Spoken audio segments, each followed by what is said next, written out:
Hello, hello. For those who don't know me, I've been coaching for 7 years, primarily in South America. Back in the day when I was a lot younger, the reason why I started to join South America was just the time zones were better for me to be able to scrim. Back in the day, NA used to do blocks 8 to 10, 10 to 12. And the 10 to 12 block is something I could never do in North America because I couldn't speak that late at night because of my living conditions, especially when I was younger. I decided to take a chance and go into the South American scene. A lot of the players there from when I've trialed in 2018 sort of became, in a way, like my family. Like those players from that team, I still talk to this day.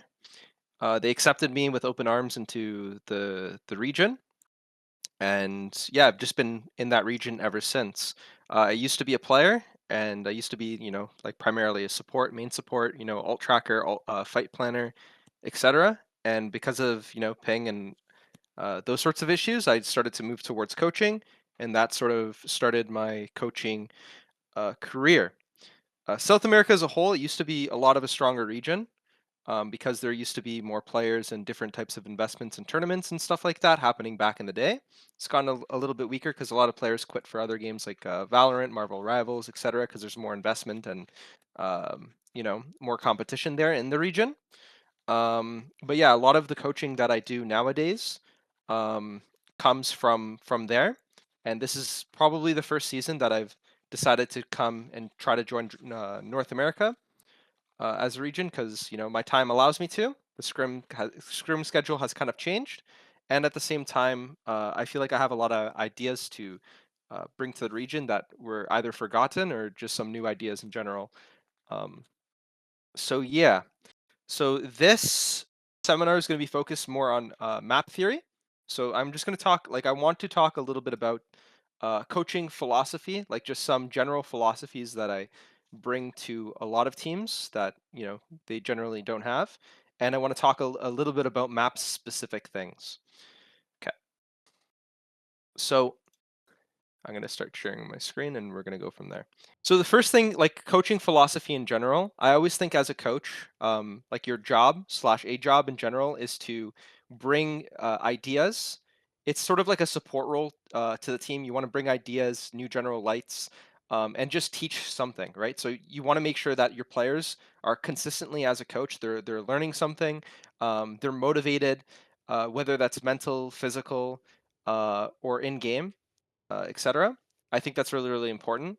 So a lot of the things that I talk about will be like concepts and theories, because I think these concepts and the theories you can apply to the game, no matter the patch, no matter what happens, etc. These are things that you should always sort of know, and you should take into your next games and everything like that.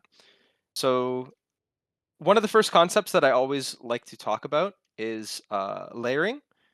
This comes from South America. So it's called in South America, they used to call it onion, right? And I'm going to get into that a little bit. Let me just close my music here. So like when you onion, like if you look at an onion, you can see how the layers are sort of peeling back, right? Like it has a bunch of layers and you can peel it back.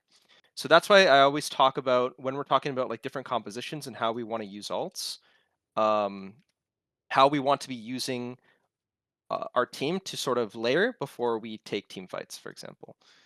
So let's say this enemy team is walking through main, right? They want to walk main to point.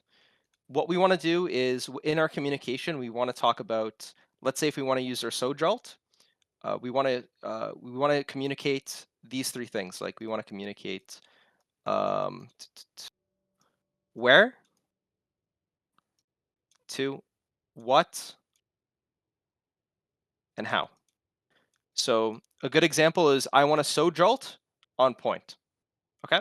So I want to Sojalt on point. That is where, what, and how. So we're going to be Sojalting on point, and then the how should be implied with your team.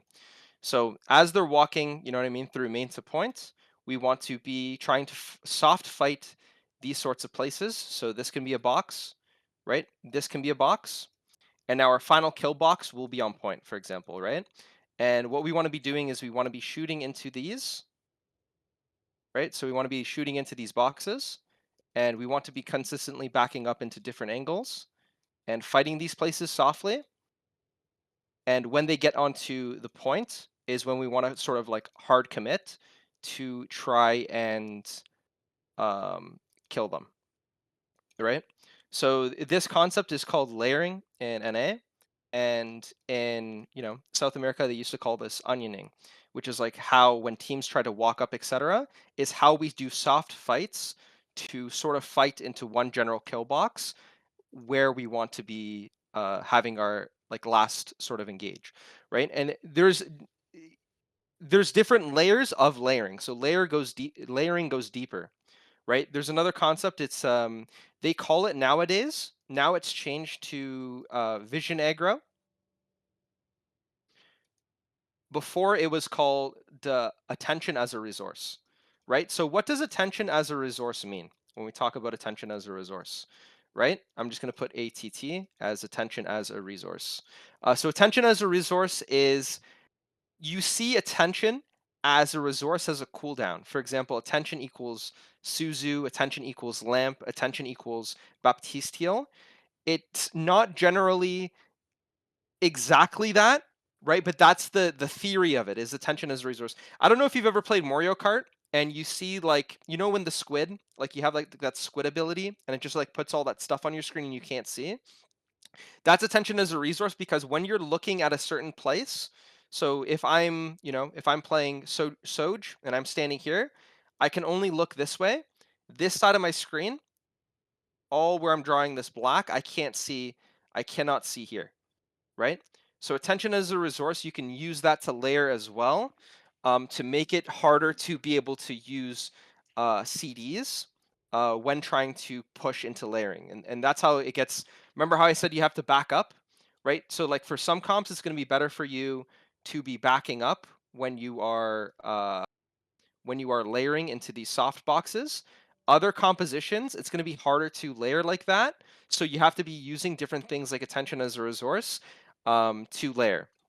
And to counteract that, let's say if you're walking in, you can mark heroes that are coming in from your sides um, to stop that from happening as well, right? Because when you're marking heroes, you have that timing of the aggro, and you can push that aggro timing away, so it's more beneficial for you. So that's why marking is like super, super important. If you feel like the team has ults and they're trying to set up kill boxes in your choke points and everything. So yeah, those are just like some general theories and different things that I wanted to talk about and sort of explain. Um, and some things I wanted to, yeah, just sort of bring besides that. I wrote like a little note here so I don't get a little lost. Communication, where what posturing versus intention and walk-ups. Okay, so for walk-ups, the next thing that I always like to teach that I think is a little bit of a forgotten thing is I like to talk about walk-ups, right, and how important they are. So I'm just going to put us over to Busan. I think walk-ups are very, very easy to explain on this map.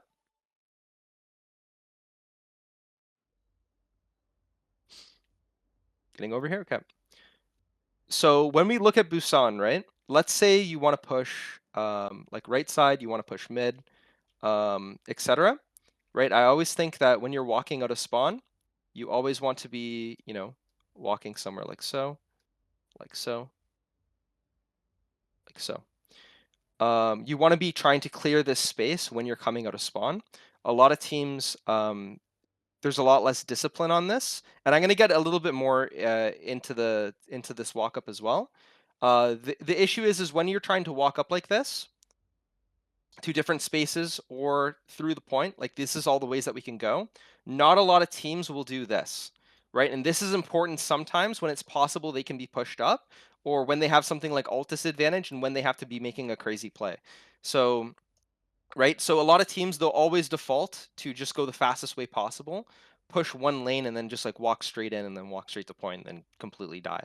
But I think it's really, really good to have very, very strong walk-ups and to clear spaces, or to also understand spaces that is hard to clear and play away from those spaces, right? For example, this space is a little bit hard to clear because when you walk through, you're going to have two angles on the choke and you're going to have to, you know what I mean, try to shoot out this way, try to look out this way as you swing through this choke. So it's going to be really, really hard for you to be able to shoot out this specific angle here.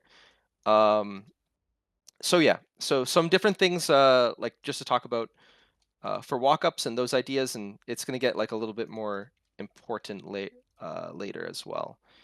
Um, so yeah, um, anything else I wanted to touch on? Win conditions with comps, push and pull. Okay. Um, So the direction I want to take it into, this is something I wanted to talk about because I've seen this clip a lot. This is probably the most watched clip of all time. I think a lot of people have talked about it. I think in the Lucio Player Seminar, and that's I cannot pronounce names. I already said this at the start. Seminar, I think he talked about it as well, right? But I want to go back to this map because this is my own personal uh, theory on it, right? Is okay. So I think in there we devised that these teams, when they sort of play like that, they want to be trying to push really, really hard. Let me go to New Junk City. When teams play, when they have ult disadvantage, they typically want to be playing up and they want to be playing in these close spaces. So I think this team fight is a perfect example that highlights, having bad walk-ups, right? So when this is going to go, goes a little bit towards the map specific, and that's what the seminar is focused on today. So if we look at this map, like New Junk City, a lot of teams, they just go through here and they smash each other on point over here, right? And we have somebody playing, in this moment, Seeker was playing here. They had ult disadvantage. They wanted to make a crazy play, right? What's to stop the team from trying to just walk out a separate way, from walking out this way? And I think a good reasoning to have is like, okay, they have ult disadvantage. They're probably going to want to make a play. So we should walk out another lane or another way to get to point, because all we need to do, our end goal is to get to point and use our ultimates. It's going to be very, very easy to win this team fight. So um, also, when we walk up, remember how I was talking about walk-ups? There's spaces that are bad for us to clear. So this space, these spaces right here are like impossible. I'm going to draw with different colors. So these pink spaces here, they are impossible to clear if we're walking through here. This is very, very important to know. So it's like if we are walking through here, these spaces are hard to play. When do we have to pay attention to these spaces, right? When should we pay attention to these space? We should be paying attention to this space when they have some type of ultimate disadvantage, or some type of reason where they can be playing here, right? Maybe they have grab and we all team wiped, right? If we all team wipe, we don't have info that they've pushed up. So that's going to be a good reason to pay attention to that, to be able to clear it. Like when we're walking, we can just, I don't think when we're walking, every single player, all 5 players, have to be looking at this choke. I think someone can take, 1 or 2 seconds to go behind cover and to be able to shoot out these specific lanes, or just sort of like look down there as well. And at the same time, I don't think walking down this is something you should be doing all the time. There's so many different ways to take, you know what I mean, to walk into this map that are not through this main choke. So yeah, so I'm just gonna watch this team fight so you guys know what I'm talking about. But I think Captology talked about this in his video, like alt economy doesn't matter. And then I think Natsuki talked about it as well, like a little bit inside the seminar. Um, but yeah, the main reason why I think this happens as well, like on what could have, when I was watching this, I sort of had the theory, and what I was thinking was, what could Toronto Defiant do better in this situation? Like what did they do wrong, right? Did Nightmare Rotation play good? They did, because they had ult disadvantage, so they want to be playing for a crazy play. But look at our walk-ups. We have no discipline behind what type of natural cover we're taking when we're walking up, and like, why are we walking? If we have these types of ultimates, is there other places and places we can stand when we're trying to walk into this map? So yeah, so I think all of this happened because of walk-ups, and that's a long forgotten Overwatch 1 sort of thing. And that's something that I bring to my teams that is punishable in games nowadays, because teams walk-ups are very, very bad and they're not really thought of that much. So I just wanted to bring that idea to light when we're talking about map specific, for a map specific seminar. So now I want to go a little bit more map related, and then we'll get back to those sorts of things. Go into more like map specific things, right? So one of my favorite maps to talk about is Nepal. It's one of my favorite maps. I think despite it being a control map, it's very unique to itself, which is something that I like a lot. Oh, no, I didn't put myself a spectator. Okay, so when we're playing on this map, right, some important things to know about positioning is like high ground, low ground, right? What that means. Obviously, we have our points here. This is going to be our high ground position, etc. Right? We have another high ground over here. Let me just draw that better for you guys. We have another high ground over here. We have a high ground over here. Typically on Nepal, something that I always say is Nepal, they like all these maps, you can kind of find formulas for them, right? Like when you control point, you have access to all of the choke points on Nepal for most part, right?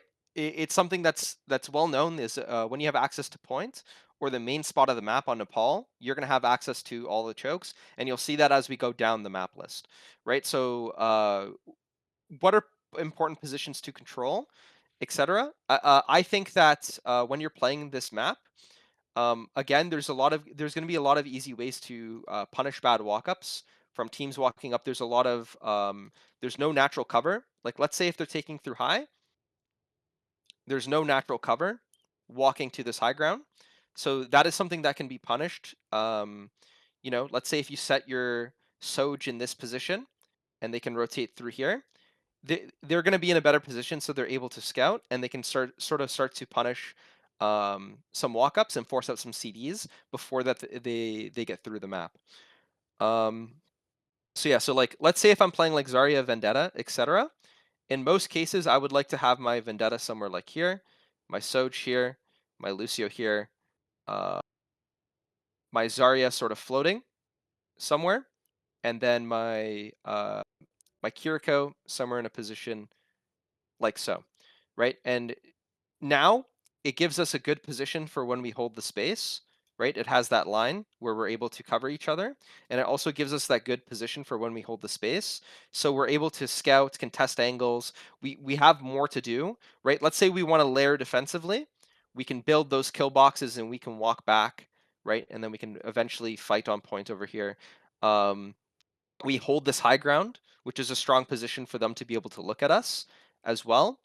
Um, and we're able to sort of, we have a lot of more options. And every time that you position, when you're positioning on maps, you want to be having good options for yourself, right?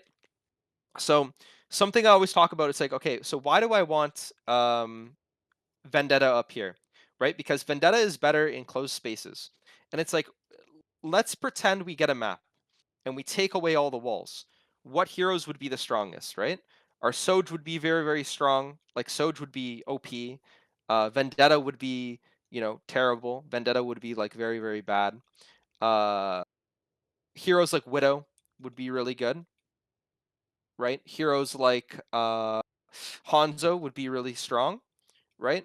And then other heroes like let's think of a tank like Mauga would like be terrible. Reaper would be terrible if the map had no walls, right? So whenever you're looking at any map in the game, you have to be looking at how does cover affect where I play. That's a very, very important point. How does cover affect where I play? Or how does cover affect what lanes I can test, right? So whenever you're playing Soj, like it could be better in a default team fight and a neutral team fight to be sort of holding all of this space because you're able to contest all these lanes and shoot down them, very, very strongly. And your Vendetta wants to be playing close to walls because it's a lot harder for them to be forced, right? So just a general idea. This map is very, very fluid. This is one of the maps where no position, in my opinion, is very weak or strong. Like these high grounds are strong positions, but no position is very, very weak or strong. It's a very fluid map. And I think what matters more on this map is how you're playing with your specific heroes um, on this map. So I know there's a way to get a specific map, but I like to play map roulette. I just click the reset button and there we go. We get next map. Perfect. Okay, so now talking about Nepal, okay, which points and places are strong on this map, right? So if we look at it, in my opinion, these corners right here, like these specific spaces and corners and walls are very, very strong. When we see teams play on this map, they want to be holding some specific lanes. So I'll sort of talk about that. So whenever you watch this map, I think in proper play, you'll have always a 2-2-1 or a 3-2 split where some teams will contest down this lane over here. So you'll have usually like a support and a DPS pushing down here. And then on the other side, you will have your three, you would have your, DPS, DPS, and tank pushing down this way, right? And I think corners and how we play these specific angles really, really matters as well, right? So for example, this corner and these positions, because they're very, very strong when we're pushing those places, it matters a lot on this map. So what I would say is like, for example, we want to have one hero here. So like, um, I would say Soj, fine. You can have Soj here. Okay, you can have your Ram here. You can have your Kiriko or your Lucio. I like maybe Lucio better, playing over here on these angles. And then to push, you can have your Kiriko and your Vendetta, being able to push through here, right? If they all are stacked on this side, right, and they all want to 5-walk you main, you can start to peel out to those important positions, right, that are very, very hard to contest, that give you a natural, they give you a natural cross. And that's sort of what you should be like looking for. In this situation, our guys that are coming out through here, they can drop to point and they can shoot the 5-stack, or they can continue and they can take an angle from here because they'll be able to start building angles on the enemy team. So a lot of teams, whenever you see like people playing an NA or like expert or even some masters teams, they'll always like stack up here and they'll try to 5-push main through this bridge. But we have to remember like how can we make this bridge bad, right? So um, so yeah, so I think with Nepal, these are like some of the most important positions, like this position, playing underneath here on points, because you're able to get the most natural cover. You're able to shoot a lot better. You're able to peel for your team. You're able to make these crosses, and you're able to shoot these crosses out a lot more. So yeah, let me just see questions. I should be answering them. Okay, there's a lot. How do walk-ups change into faster comps like ball and all that? Just general difference of walking up against brawl and dive. Okay, so like ball comps and those general things, they're sort of like hit comps. So generally, if you're playing versus a ball comp, they don't want to be pile driving early. They just want to sort of roll through. And pile drive is sort of to commit to something happening. So like if Vendetta's coming in to attack or something. So generally, if you're playing into those comps, walk-ups are a lot more important. You could see that in our game versus Instinction. We took a lot more emphasis into how we're walking up and how wide we're playing, because in those comps, they want to threaten angles, like they want to be, trying to come through the sides of the map. And if we play a little bit wider, it's going to be harder for them to be able to do that. So, like approaching those comps, style is very, very important.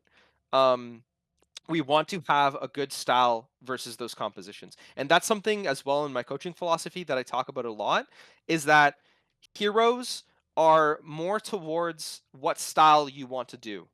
Okay? So like let's say you're playing Ashe, right? Or you're playing Soj. You're playing those heroes because you want to shoot from range, right? And maybe you're playing Ashe instead of Soj because you want dynamite because you want to be able your flankers to engage on a hit, right? Or maybe you're playing Soj because you feel like you can build rail easy, and that's going to be really strong for you guys to walk, because when you have rail, it's easier to walk. So like the heroes are catered towards more or less your tools for what you want to do, right? Like, okay, I want to spam from far, I can use Echo, I can use Freya, I can use Pharah, right? And you just sort of pick a tool of what you want to use. So a lot of teams fall into a trap where like, okay, we're playing versus a ball, or we're playing into a Doomfist. Let's swap all of our heroes, because I'm gonna play Mora because it's like good against Doomfist, or I'm gonna play Tracer because it's good against Doomfist. More or less, I think what's important is you change your style of play, and the heroes just complement that style. I think that's very, very important. Um, so yeah, I'm just gonna answer a few things. For defense, first point, Kings Row. Okay, I'm gonna get to Kings Row. Kings Row is one of my favorite maps. Everyone keep in mind, we'll do Q&A end of the seminar. Is there a merit to neutral if team has clear advantage in ults instead of avoiding the enemy where we want the fight to happen? Is there a merit to fighting a neutral if a team has a clear advantage? You want the fight to happen earlier. So if they have an advantage in like ultimates, you kind of have to make a play. But that also goes to like ult advantage in specific comps, right? Because I think you all seen Captology's video on like does ult economy really matter? And my philosophy on that is it matters more in some comps, and some comps it matters less, right? Like let's say they're playing like Doom, Tracer, um, Echo, Mercy, and Kiriko. Their win condition is not their ultimates. It's more like what angles and what sort of style that they're playing with, and that is a lot more important for them. So into those types of compositions, sometimes if they do have ult advantage, you don't always have to be making a crazy play because you have to remember that their win condition is for something different, right? Other than the ults. I think comps that focus on ults as a win condition are always going to be stronger than comps that don't have those. But there are some compositions that their win conditions are not for ultimates. Um, and that's like sort of how they work. So yeah, very important positions you're able to play across. Um, yeah, I think we sort of covered this. You know, bridge is weak. You can get booped off. You can get shot really good. This position over here is very important as well to be able to shoot bridge and contest, right? If you're fighting down these angles, etc. Um, so yeah, perfect. Okay, so Village is a good example, and I'm going to talk a little bit about Village, and we can talk about hero to hero slash style. So I see a lot of NA teams, and this is something I disagree with. And you can see it if you watched. I remember Falcons versus Liquid. Like Falcons roll it on Mauga here for this reason, but Liquid end up playing in another way, which I think is really good. Um, Teams just come out of here, right, like this, and they go like this, and they start just smashing into each other, right? They're just smashing into each other. They're just smashing. And it doesn't make any sense to me because look how much more map there is. Look how much more map there is. I don't know why teams play like this, where they just go, "Okay, guys, we're gonna." It's like it's a kind of like a gentleman's agreement where both people they just like dap each other up, they shake hands, and then they're like, "Okay, we're both gonna just smash into each other, and whoever does it better wins." Uh, it's like I don't know if in early contenders where they took the Torb 1v1 on point for who wins first. That's how I feel like teams are playing here. This is really bad, right? But why does this happen? Let's talk about why this happens. Right? It's the general thing of Nepal that I was talking about earlier. If you control this high ground here, you have access to every single point. Boom, boom, boom, boom, boom. You have access to every single choke. You can see every single choke from this high ground. That is why teams want to play on this high ground, okay? So now we're going to ask ourselves the question, when is these chokes, like looking at these choke points, when is this important? Right? Like we will only want to look at these choke points when we have control or like we've won the team fight because that's where they're going to have to walk through. So until then, we don't care about these choke points, right? We don't really care about them as much because they don't matter. They only matter until we've won the team fight and we have control of the map, right? So I think a lot more teams can be playing, compositions that take more of is to one fight for this high ground because this high ground is strong, but two also you can fight, at separate angles, playing something like an Echo or a Pharah, spamming from far, etc. I think is really good for these types of maps. Another thing to mention, I think Mei is really good here. I think Mei is super strong here. Notoriously, she's always been played. Why? Because you can play to make points be weak in some compositions. There used to be a style where you would play to fight down on this low ground here. You can sort of hide in this room. You can anchor your tank on point. You can use the wall, right, on this side of the map, and you can wall in their tank and try to fight their tank when they touch point, right? Because it's like, remember how I was talking about like heroes and their like tools to get value? Like Maywall is good, right? Only if, like, let's say this is their tank, okay? So this is a Zarya, and I'm gonna put the Maywall behind the Zarya, okay?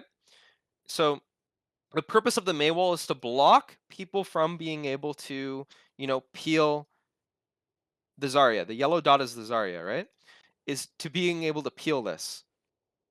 So the thing is, if they don't play around this wall, so if they're playing in other angles that are ahead of it, this wall is now bad because it doesn't block anything, right? It's not going to get value from blocking off the heals or the care or whatever to the Zarya, because now the Zarya can just walk, and then they're going to be walking into their team, and their team's going to be able to like cover and care for them, and maybe shoot the people who are trying to engage on the Zarya with the wall, right? But like May's good on this map specifically because, if you wall off this point, it's always going to be blocking this whole, choke, and this choke is mainly played a lot on this specific map because they're playing to control this high ground typically. And how the cover and how the walls work is that it's going to be very, very hard, or you're going to have to take a very long rotation to rotate around. And when you rotate around, you're going to be fighting in a closed space, right? Closed space is also going to be better for me, right? We'll get into how distance affects team fights a little bit later as well. So yeah, so that's just something that I wanted to mention. I have an old clip for you guys. This is, from SA. This is from South America. I know it's like pre-contenders and that sort of stuff that I kind of wanted to show. It was them playing like May a lot here, even back in the days, just based off of these theories. And something to mention too. This is South America, so this is I think this is versus, yeah, the Gungzu Charge. Every player here, so all the South American players are playing on 200 ping because they're playing on West Coast. You can see in the top there, my latency is like 70 ms. I'm from East Coast. Um, so yeah, they're playing on a lot higher ping, to be able to play West Coast, etc. But the theory would always be sort of, how we're walling.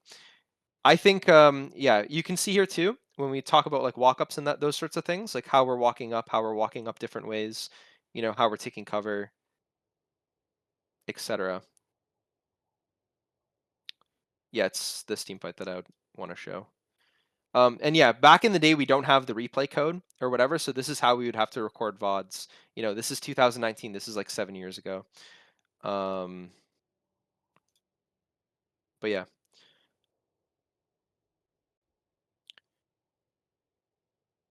I know I'm kind of going everywhere with this, but I just want to show that even some of the older concepts can apply to today. But yeah, so I think back in the day, like, if anyone's going to ask this, Overwatch 1 versus Overwatch 2 and how it was, I think back in the day, a lot of comps, because like this was like the only meta that you could really play, a lot of compositions were more polished back in the day. Nowadays, a lot of them are very, very fluid, right? So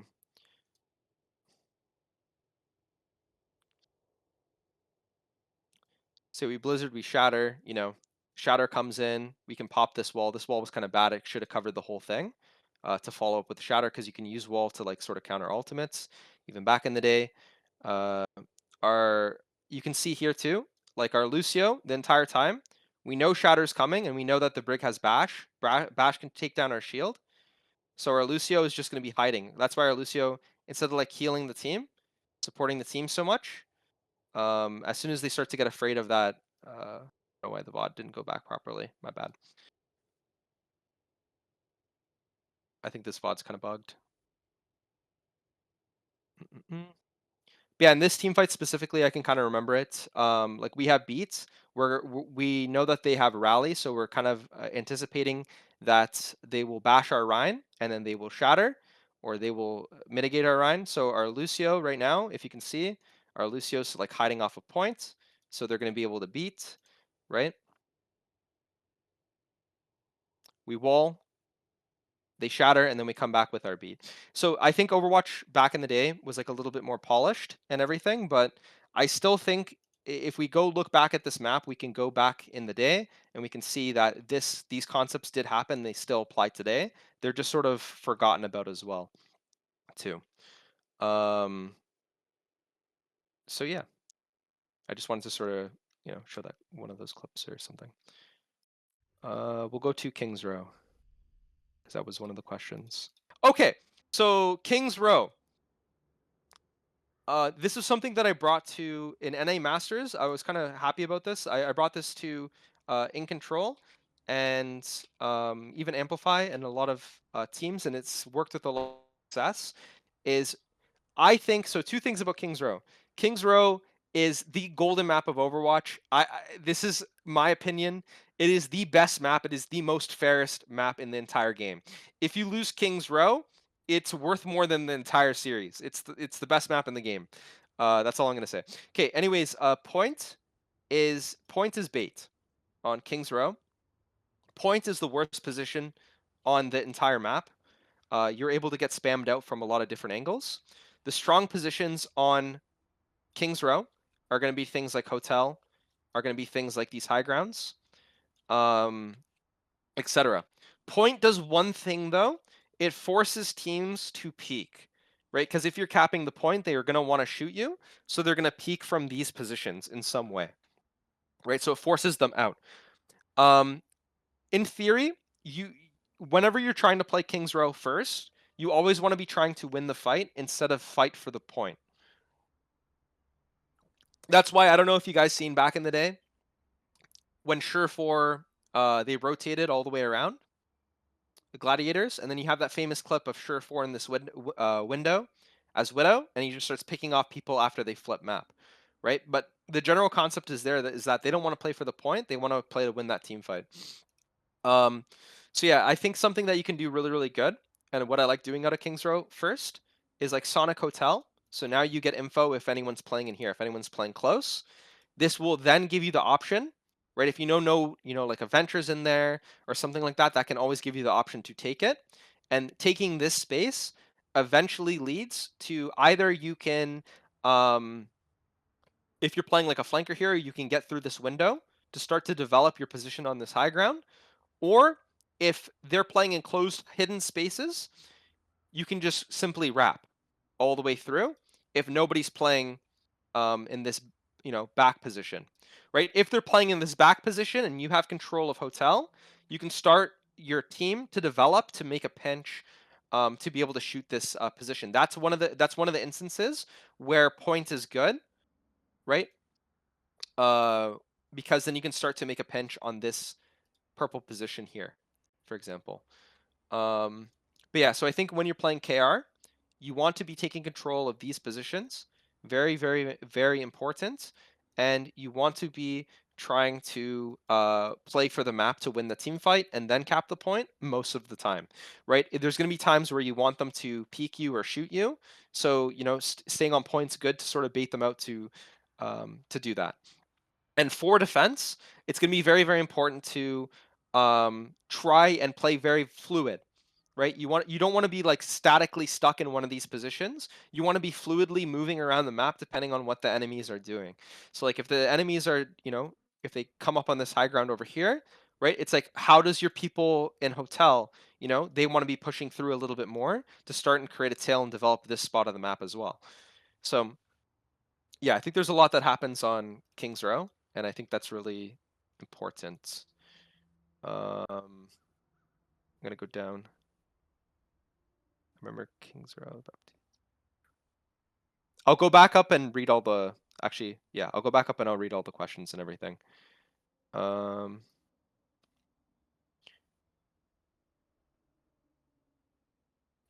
Usually on offense, when my teams take that back high ground, I usually tell them that it's going to be. It's not bad to have a tank touch point to force enemies to peek high ground. Yeah, that's true. Yeah, if you don't touch point, they don't have to look. Like they don't have to appear. So yeah, you kind of force them to appear in a way, and then your team, who's already in good positions, they can try to do something off of that as well, right? But some teams at the highest level, you even want to give up ticks on this point because there's going to be some bad positionings where you don't feel comfortable that you're ready yet to rotate. So I think even giving up a tick or two ticks is fine. I think a lot of teams play that it's like either we don't give up a tick or we lose the entire point on purpose, right? I think ticks are like good resources and just, let them go because they have to cap the full point to win. So giving up one or two ticks isn't really too important in my opinion. But yeah, the next thing we're going to go more into this, but this is a famous kind of map concept that I wanted to talk about, right? This is King's Row's Arches, right? This position is so hard to break through. This choke point is notorious, right, for being really, really hard to push through. Um, Reason being is because how can you really swing with it, right? You can only swing through this window here to swing through this arch, right, and be able to shoot through here, or you can only swing around this door, right? Or let's say you're defending, so you're on this side. You can swing through this door this way, and now you have this lamppost and this in the way. So it's the same thing on both sides, where the defenders can't really try to push through this that hard, and the attackers, it's really difficult to push through this because they have to, right? And I was talking a little bit about the layering, the boxes, etc., attention as a resource, vision aggro, all those sorts of things, right? Every defender's vision is usually going to be on this point, and they're not threatened too much by these places, right?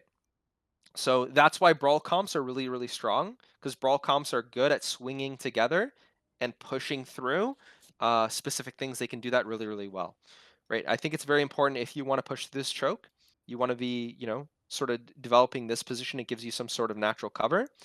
But I think whenever people approach this point, they should have ideas of, trying to use this window to break through, trying to use this alley, this alleyway to break through this choke. I think a lot of teams just five down through here, and I think that's really, really bad as well, like on attack. So to have different ideas. You can also, additionally, you can take this long rotate. I think it's good for some specific comps and play styles, but I don't think it's good all the time. Um, so yeah, I'll talk a little bit about this and alley. So this is one of the strongest positions to spam down main as well. You've seen a lot of teams play here. If you watch Twisted Minds, they'll specifically take some sort of you'll have Quartz wrap around and try to fight it from this angle through alley. He does that 2 times. They sort of hide behind this wall here, this positioning, and they swing this every single time together, like in good timing with Quartz coming this way, to be able to like collapse on this position. So that's something to note. It's like how to take care of this position is how we poke it out, right? And that's a little bit of a concept as well, right? Whenever, let's say you're hit scan and you're playing here, whenever you take damage, you're going to have to back and hide behind the wall. You're going to have to hide here because you have to wait for healing. You don't want to die, etc. You're going to have to take cover. So a concept that's really, really important and applies to map control is when am I taking damage, right? And I'll give you a good example on first as well. So let's say you know that they're about to rotate. Okay, so like they're playing Mora, Lucio, Reinhardt, May, and Bastion, and they're here, right? You're gonna get your best spam or your dynamite. You have a feeling they want to rotate to there. That's where they want to rotate. So you probably want to be hitting your dynamite as Ash. You want to be hitting it in this zone, right? That's gonna be really, really good. Or you can even hit it behind statue, right?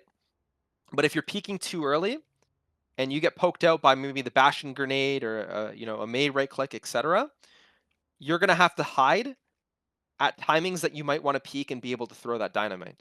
So like those peak timings and everything is super, super important. Like for this map specifically, when you're playing like hit scans on these high grounds and stuff, is like whenever I'm peeking, am I dealing good damage? Right? Is my damage dealt really, really good? For my team for every single time I'm taking damage, right? Am I breaking my timing? Like, is my whole team engaging, trying to smash this rotation that this May Bastion team's doing? When I'm hiding, right? Am I hiding and now my whole team's smashing in because I took pre-fight poke? Or is it the opposite, right? And you always want it to be the opposite as much as you can. Um, so yeah, I think that was if you go watch the World Finals, you'll see a lot of times Soja's up. Yeah, the Soja's dying up there a lot of the time. So yeah, King's Row third, Horseshoe, very, very important position. Horseshoe is really, really, really, really, really important because of the mega, right? The mega basically makes the map. Like this mega is so good for flankers, etc. So whenever you're playing through this sort of map, you want to be trying to either take control of Horseshoe, taking control outside of it, so shooting people so they can't enter it, or you want to be taking control by entering it yourself. I think it's really, really important because if you're trying to take a position through here, if any flanker gets inside of here or through this position, they're going to be a problem for you. So trying to mitigate that as much as you can, or controlling that position, is very, very important to fight for on this map specifically. Next thing, a lot of teams, they play out in the open. I think this is really bad on Kings Row, playing in this space. The only thing that you have good is you have these walls to rely on. Um, but then you're playing off the enemy's team's timing because they can swing you at any point.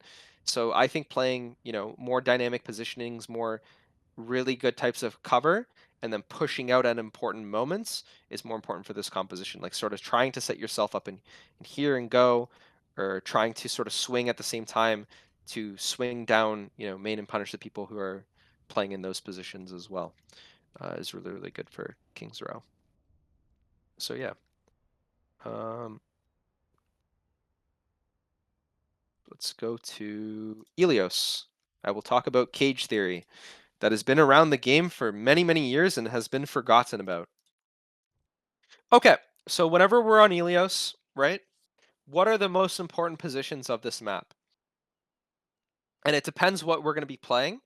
And yeah, so something I want to mention, a lot of coaches talk about lanes, right? They have like, lane 1, lane 2, lane 3. I I think this is a basic way of explaining. I think it's kind of like a little bit of surface level. Um, but if we dig beneath it, I think lanes, are more, they're always obviously not 1, 2, 3, they're more like this, they're more like this, depending on the map. I'm not drawing exactly, but we want to sort of see them as something like this, right? And I think Elios breaks is this special map that breaks down in a different way because our lanes, as soon as we get through cage, we have it like this. Like this is sort of how the way that our lanes break down, right? Um, but again, yeah, I don't feel like lanes. It's a good way to sort of start teaching, but I feel like at the highest level, we start to break the illusion of lanes, right? But basically, what I'm trying to get to is that this map, the vision of this map, you start fighting sideways and you end fighting this way, if that makes sense, right? That's sort of how it works. And you can put this in practice and you'll see a lot of teams do this and it makes sense, right? So when you are playing Elios, you want to control cage either from inside or from the outside.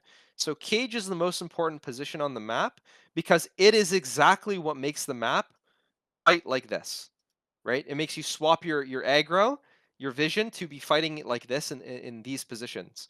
Um, so what do I mean by that? Some compositions are going to be better to play inside of cage. So let's say you're playing Lucio Curie Cass Ball Tracer, right? Maybe you want your Cass to be playing inside of the cage and then walk out, on good timings.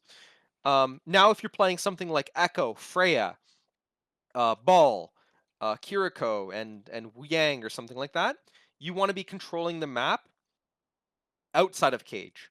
But the idea is to, spam the cross from people trying to cross, etc. So it's like you can control a position in the game and you don't necessarily have to play inside of it. So you don't have to play in cage to control it because you can shoot the people who are trying to get inside of it to enter it or the people who are in it, right? Or you can draw away because we have the point here, right? We can draw a way for them to exit cage so then we can fight outside of cage, for example. Um, but yeah, it's one of the strongest positions because it gives you the most natural cover, forces you to fight in closed spaces, and it also it's easy. Let's say if you're playing like Diva or Vendetta, it's easy to engage on these high grounds that are typically good for hit scans, or sometimes for flyers to sit if they're out of like some fly resource or something like that. So it's easier to catch people, right? If you push through there. So yeah, so Elios, it's cage theory. Cage is very good. You can play inside of it, you can play outside of it. Something to be aware of on this map when you're playing for this map is that's why we're playing these specific heroes, right? And again, it's the map theory. If we take away all the walls, what heroes are the strongest, and these maps do have walls, so these heroes get better in these spaces. That's why we're playing these heroes. Um, so yeah, we can go to, we're gonna play roulette again, guys. We love gambling. We're gonna go over to perfect, awesome. See how well roulette works, and then the last map, I'll never get ruins. I will never get ruins. Yeah. Anyways, it's gonna be the same thing, right? We have our cage, and we have lighthouse, and the flyer team is gonna typically be playing on lighthouse. And remember how I was drawing the arrows? You first fight like this, and then you change to start fighting like this, right? And that is because the cage is an important position. So cage also gives you the option if you're playing in here. I think you get better spaces to contest and shoot point. I think it's a lot easier to like, you know what I mean? You can kind of, you have, like, it's very hard to anchor somebody, but people who are pushed up here, you have a lot more cover for them from their back if you're playing through cage. Like you have a cast down main, can sort of shoot and see all this vision, and it's a little bit easier to anchor people out here, right? So, so yeah. I'll get into the general um, talkings of that. But basically, the main ideas is like when you have a hit scan has the vision, right? And then your flex DPS typically is filling in the space of the vision, and they're protected from the vision of their hit scan, right? Their hit scan is going to be able to shoot what is yellow. What is yellow is going to be your flex support who's filling in the space for you, or even your tank, right? And giving your hit scan those sorts of angles is really, really good. Um, uh, yeah, to be able to fill in those positions that are below them, because the flex DPS typically wants to play in positions that are closer with less cover. So getting them underneath or getting them close is going to be very, very strong, right? So, so yeah, and we'll go to ruins. Oh my God. This is why we play map roulette. I love map roulette. Okay. Yeah, ruins, very, very narrow map. Something very important for ruins is this mega, right? There's a lot of teams, even back in the day when there was floats being played, like you would play Sombra here just to hack this mega and play off this mega. Now you have Hanzo, you have that perk where you can Sonic this mega as well to hack it as well. Um, this map is brutal because it is a fight like this all the way, so you don't have cage on this map. But controlling these spaces and lanes is really, really important for this map. It's like the understanding of when it's more important to do this, our swings, etc., how we're engaging, um, is really, really important on this map, right? This wall, you're kind of stuck here, so you're forced. It's very hard for the attackers to walk in and shoot you past this wall, right? To be able to take this, but if they do, you're left without any natural cover. So that's sort of the premise of playing on ruins, is understanding that these lanes are very narrow. So playing a wider style on this map is kind of important to control them, because if anyone breaks past any of these lines, there's zero natural cover typically, like to be playing on, and it's very, very hard to hide. So that's like the premise of ruins and what you should be thinking about on ruins and how those comps play. That's why typically you'll see like a lot of dive comps, a lot of mobile comps, because those comps are good at, even if these three lanes are contested, they can sort of just break past it, right? Especially because this mega exists as well. You can get like a double heal and you can kind of brute force past this lane and now make their position / cover really, really bad. Um, so yeah, never stop gambling. I love gambling. This is why we gamble. uh, uh, we'll go to Suravasa. Okay, Suravasa, something to note on this map, okay? We're gonna get back. Remember how I talked about King's Row's arches, right? I explained why King's Row feels brutal to push, and it notoriously is. But let's take a look at this map. What do we have here? What is this, chat? So somebody answer. Boom, an arch, right? We have an arch. We have arches here, right? So we have all these arches. This is very, and let's say, okay, fine. We want to peek this arch, right? Like King's Row. How do we swing through? So like I'm defending this position, and I want to help you fight this arch.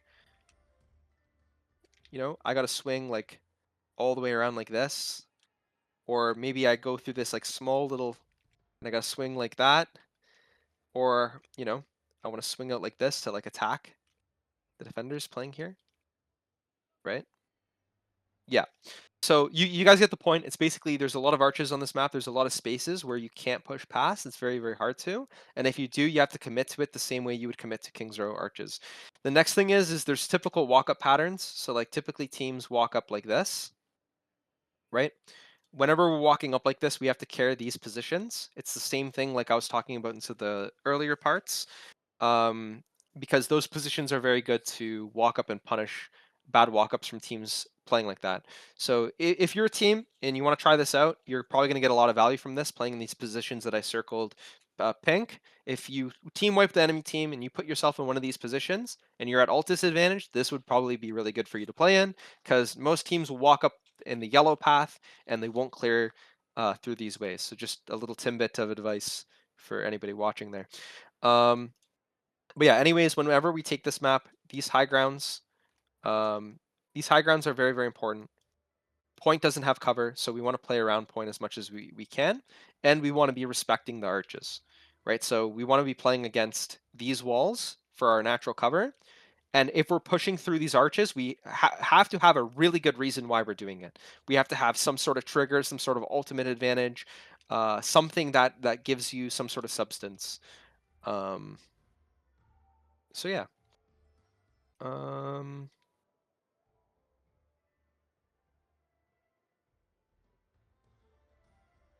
where was I going to go from here? I guess I can go to the other points and show some of the arches. This point's unique. I think the positioning on this outside of the map is very, very important, especially if you're playing like some sort of hit scan or something like that to push into, to be able to take this map. This position is super, super important to contest. And the points, I think you have to fight this point from two different angles. I don't like pushing through here too much because you're pushing through these strong arches and it's really, really hard to get angles, etc. So I don't like if you're playing specific comps to be able to push through there, like these arches and those sorts of things. I think it's really hard for teams to do that, so I don't like doing that. Just a little bit of a mention, but I think every time you're playing on this specific sub point, you want to be having two angles. So you want to have like people down main, people on high ground, etc. Being able to ready to collapse on this, and yeah, things like that. Phew. Okay. I think that's a lot for maps, right? I think I can start going into some different things as well. Mel, are you still there? Um, do you think I should answer questions now, or should I leave it all the way to the end? Because I kind of want to answer some questions. That is. Does anyone have any questions? If you type you have a question, I'll pull you up on stage so you can ask it. Otherwise, I can read it out loud. Or if we have no questions, we want to do. Yeah, I'll do.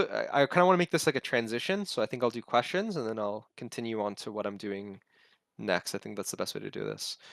How does angle early pressure change on defense between fast comps like Ven is Vendetta or Venture, and like comps like more pro comps like Echo Nash. Hello. Hello, hello. Um.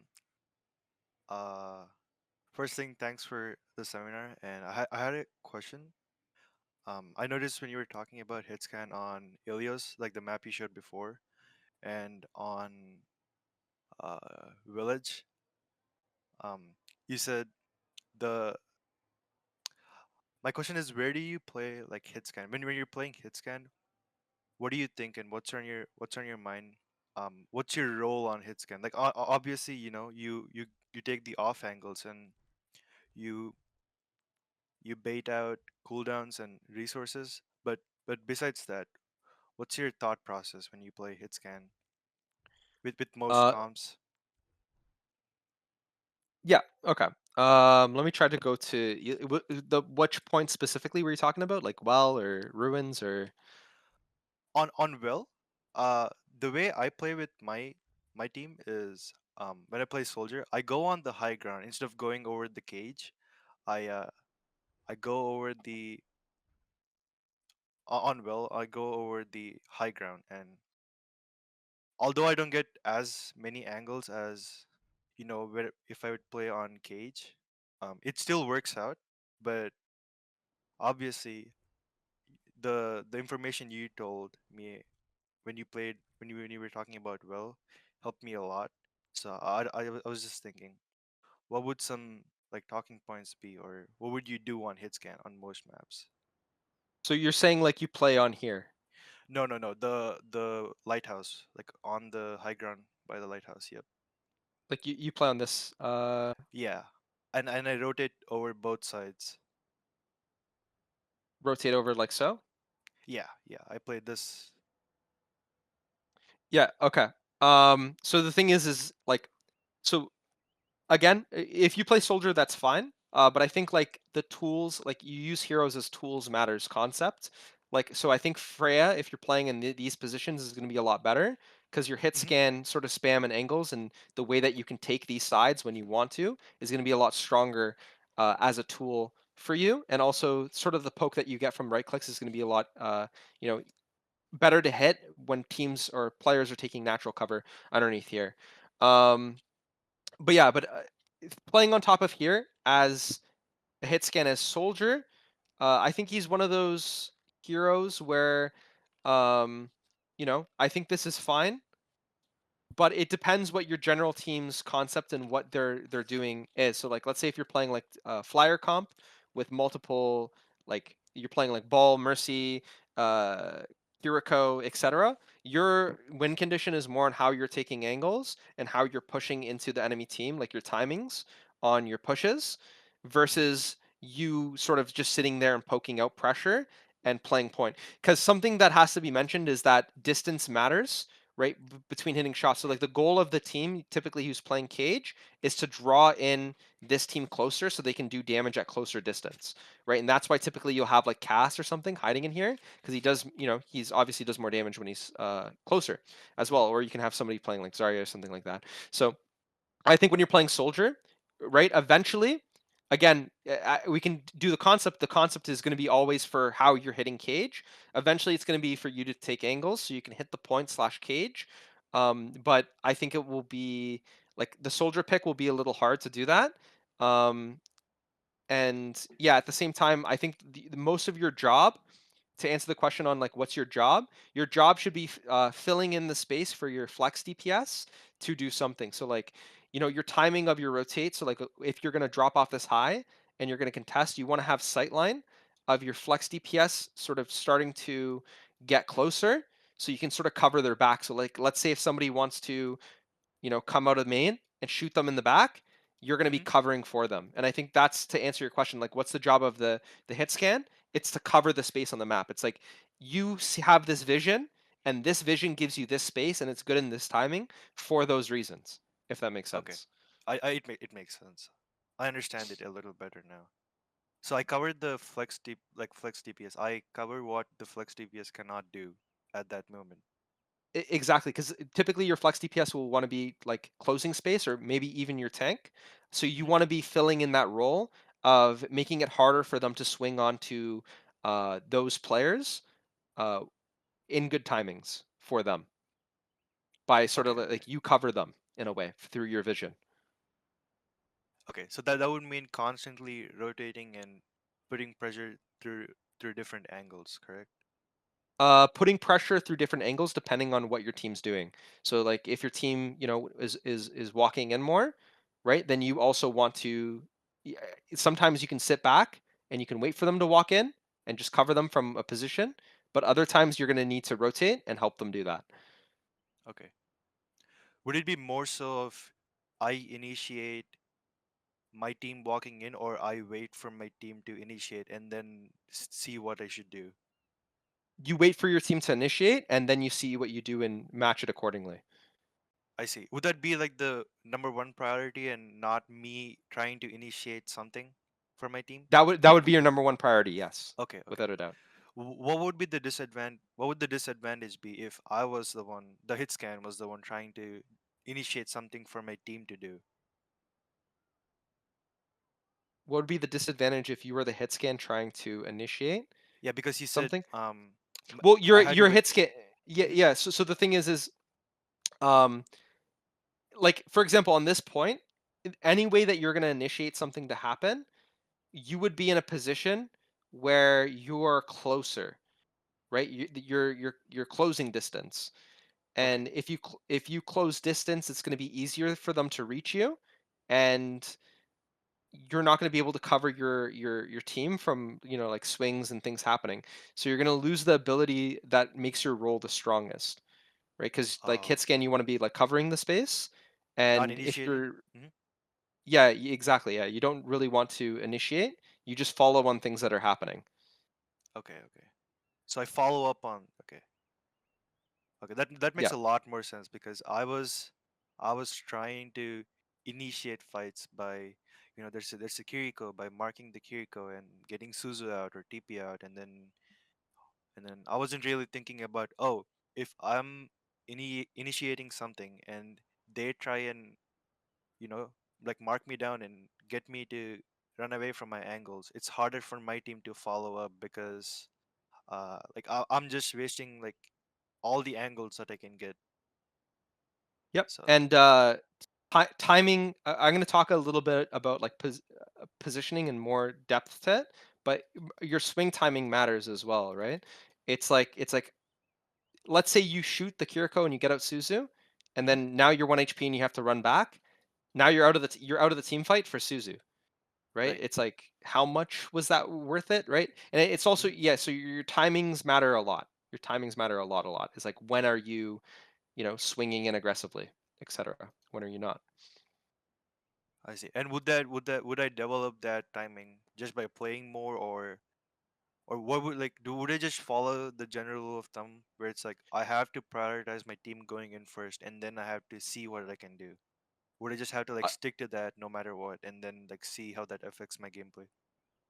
So to understand timing more is going to go off of a concept that I will talk about Hmm. later, but it's from the layers of positioning Okay. from your team, right? A lot of people they focus on themselves, like, okay, what can I do better? But Hmm. Overwatch is a team game, and at the end of the day, I think you have to fit like a glove into your team. So it's like, what could I do with my team better, right? It's Hmm. like it's like how can I improve as a player in a team, right? Fitting into a team, what a Right. team wants to do, etc. Right? So I think those are very, very important. Hmm. Thank you so much. So yeah, no problem. And we'll Okay, talk. it's not a pull in. It's a. How do you recommend the Lucio play these situations where it's the neutral or engage? Stick on hit scan, tank, or bounce between? That's a very broad question, and like, there's a lot of pre-fight. Like, what does Lucio do? There's a lot of depth to it. Like, let's say you're playing into Tracer, like you want to be like trying to like Lucio. First off, he doesn't do a lot of damage, so you want to be like mark like your damage dealt is going to be a lot better instead of it being into a tank, into like any DPS to be able to mark them so they have bad timing, so your team can walk in. Um, Thing number two, it depends on what your team is playing for. Like if your team needs your flex DPS to take an angle, kind of splitting off from the core and helping your flex DPS take an angle or fit into a position is going to be a lot better for you. Um, but typically like your pre-fight, you want to just make sure no one's getting in on your team. You want to like, mark those positions from the DPS, allow your team to walk together, and then typically as the team fight sort of opens, like maybe on point on Elios or something, then you want to break off and split off and help your team develop those positions.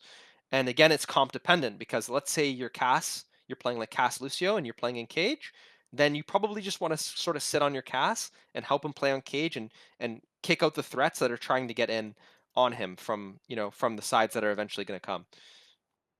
So, but it's that general idea is that you want to, shoot the DPS that will make it hard because the DPS want to deal damage to your support, to your people.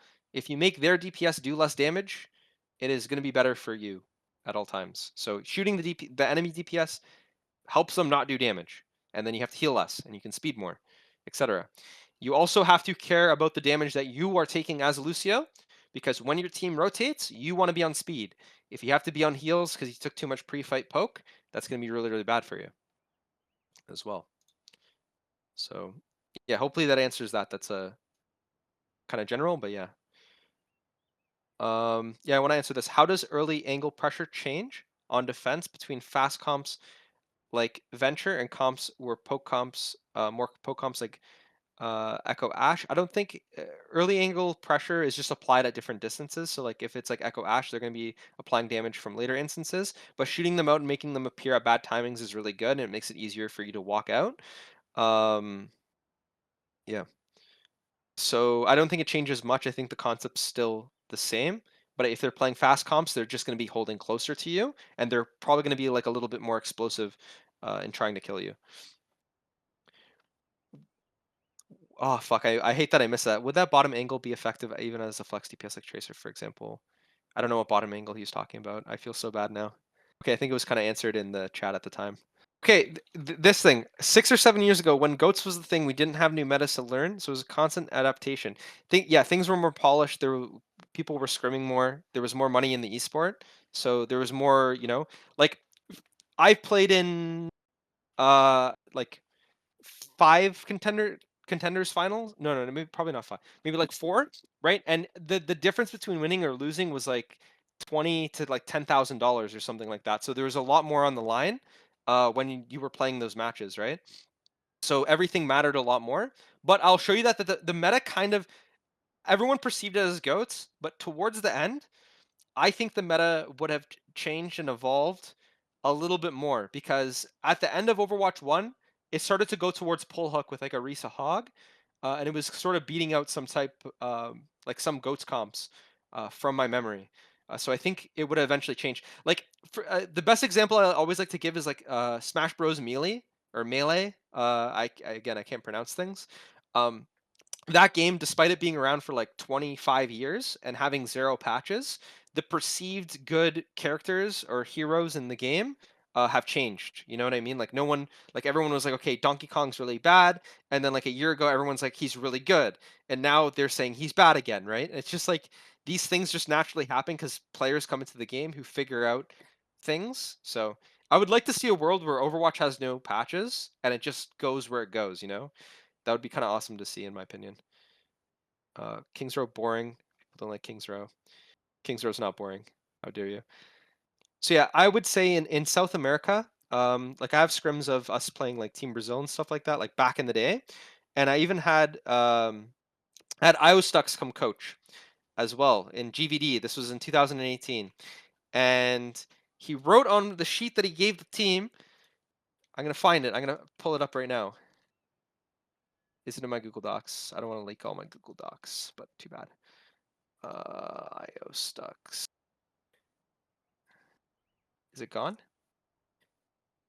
There, boom, right here, 2018. Okay, this is IOStux. He came over to my team and he said, at this point, you guys are just playing goats, so I'm going to end this review. He didn't want to coach it because at the time, it was perceived that goats/triple tank was a bad composition in 2018 and it was going to be terrible. And I was one of the coaches in South America who was like, no, this is the new composition. This is really good. It makes sense because of the sustain about it, right? And it's very, very important to learn.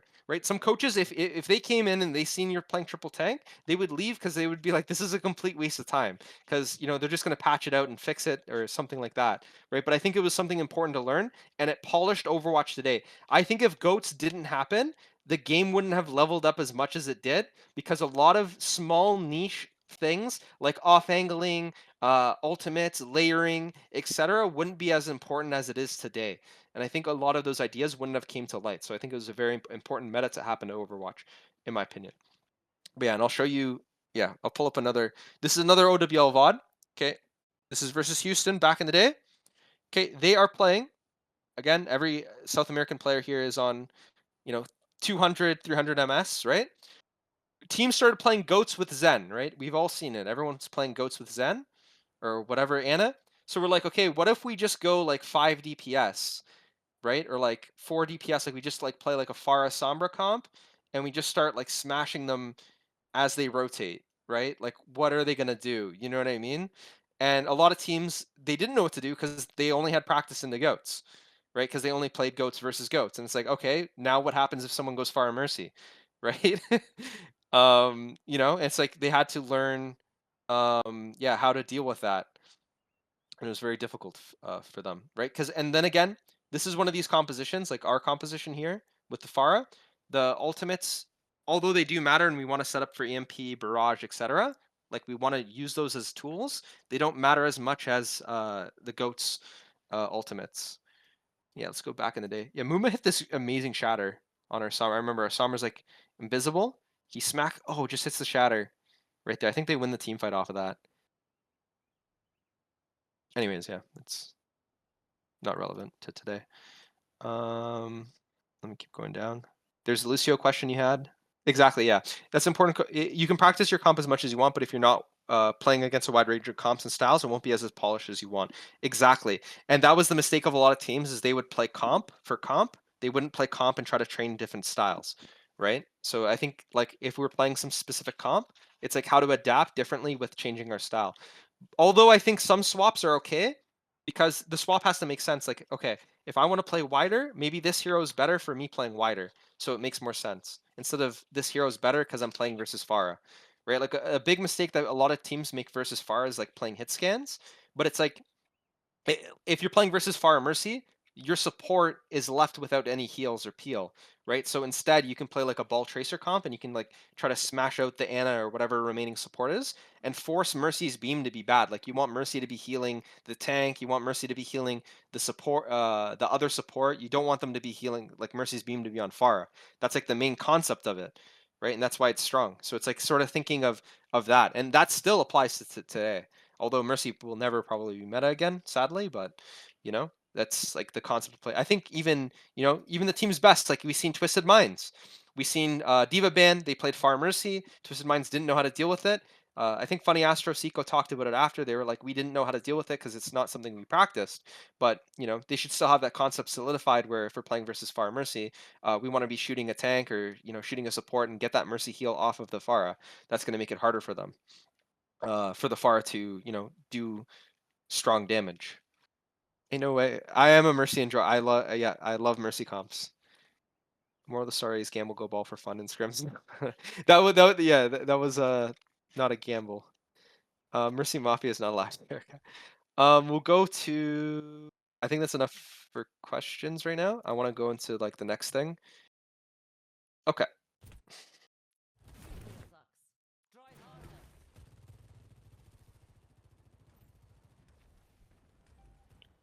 So what we're gonna any teams I work with or anything, they're not allowed to answer these questions. By the way, I think it was specifically just one team fight back. Okay, perfect.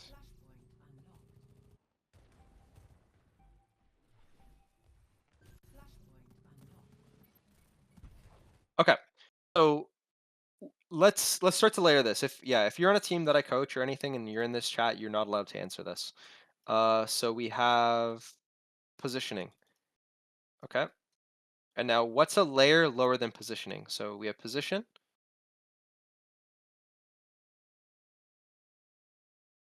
That means I can answer. No, you're not allowed to answer. So positioning. So now let's go let's dig a little bit deeper here. Let's dig a little bit deeper. So we have a position. So this is where everyone's playing. Like Gap is playing like right here on my screen. They're positioned there. Okay, but what's deeper? So position. Okay, now they're looking at different things, right? So what does that mean? Can I ask the red team? Ask it's they play Roadhog. That's Nightmare Rotation Academy. So they'll play Roadhog. They don't care.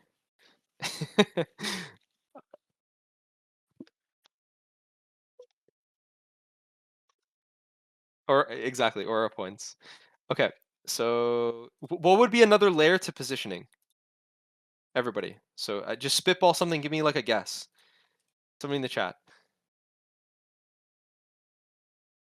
Taking space. Angle. Okay. Angle's close. It starts with a P time. Timing's good. It's not the word I'm looking for though. I'm looking for, it starts with a P. Positioning, pressure, no, no. It's a layer on positioning. It's positioning like point, nope, nope. Position, like the person. And this applies to whoever asked that question about Elios. This applies to him, so he should be watching. Positioning, no. PO, PO. It's another pos. I'm bad at spelling too, but guys. Posturing, exactly. There we go. Posturing. Okay, posture. Okay, I'm bad at spelling, by the way. My main job outside of the game, what I do, I'm a gas fitter. I do HVAC. I'm in the trades, right? I do like hands-on things. Not a lot of people in esports do that. Like a lot of people in esports are like, they have like computer jobs, things like that. I'm like, yeah. Okay, posture. Okay, now let's go a little deeper. One more deeper. Okay, so posturing.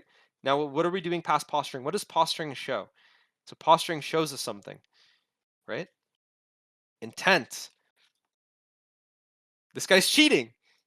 This guy's cheating. Intention, right? So posturing shows the intention of what happens. Okay, and now, when we talk about communication and swing timings, so the question that the I forget his name was asking was, when do I peak with my team? And that depends off your team's posturing. So a lot of teams, they fall into this trap of communication where they're like, oh, we should communicate when we're going to push. I don't know when we're going to push because no one's communicating it. It should be always um, I think communicating when pushing is good, like nonetheless, but it should also always be um, thought about based off of the posturing from each other's intentions. It should be read through seeing it, right? Because if you look at traditional sports where people can't talk about like they can't speak to each other because they don't have headsets, right? They have to communicate with their body language, their posturing, and what they're doing. So I think as a team, and to fit onto good teams as well, is you have to be really, really good at understanding positioning, posturing, and then what that posturing means is intention. Like, okay, if we're doing this, if he's posturing like this, the intention of him will be to do this, for example, right? And I think a lot of teams fall in the trap of like, oh, I can't play fast or slow because like this guy's not saying it. It's like, no, no, no, no. You should be able to feel this from the feeling of the game. And you know, a lot of good players are even like in your ranked games. You can explain why you can't really explain why you're pushing. You just know to push because you can. It's from the, like the feeling of the game, and that's how you develop like a feeling is like understanding your team's intentions based on their positioning and how that layers into posturing. And it's like understanding the enemy's team too. The best examples I can give about posturing, right?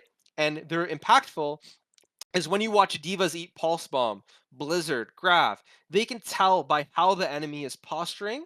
They can tell their intentions. They can read that, and they're able to like eat the ultimates. And I'm giving that as an example because that's the biggest one that's like shown. That's like in your face. Like, oh my god, the diva just ate Pulse or Grav, right? That's like shown so much, and it's like it's right there. So yeah. So now we can look at this team fight. This will be like an example of it, and then I want to give an example to traditional sports as well. So yeah, so we have gap. You know, we're stabling, right? That's our positioning. After we stable, what are we gonna do, right? We're going to walk in because that's why we're stabling. That's the intention of it, right? So now we're gonna walk, right? We all understand this. We're gonna speed, grab, engage. Was it now we can talk, we can get into was this grab good or bad, etc., etc. But the main thing I wanted to show was just posturing and how it sets the pace of the game. And it's like how when do I time myself to swing? It's like you have to be reading what's happening in the game based on your team's intentions and posturing, if they're muted or unmuted. And that clears up, in my opinion, if you can get that down, it clears up different spaces for your communication to be even better because then you don't have to focus so much on communicating if you're pushing or pulling. You can focus on if you're engaging or not, etc. And yeah, when I talk about maps, to talk a little bit about push and pull, because we've seen it here. Why was this push and pull bad, in my opinion? So we pushed in very, very narrowly. I believe push and pull, when we look at push and pull, it is like people see it as this, right? This is push. I'm drawing a terrible arrow here.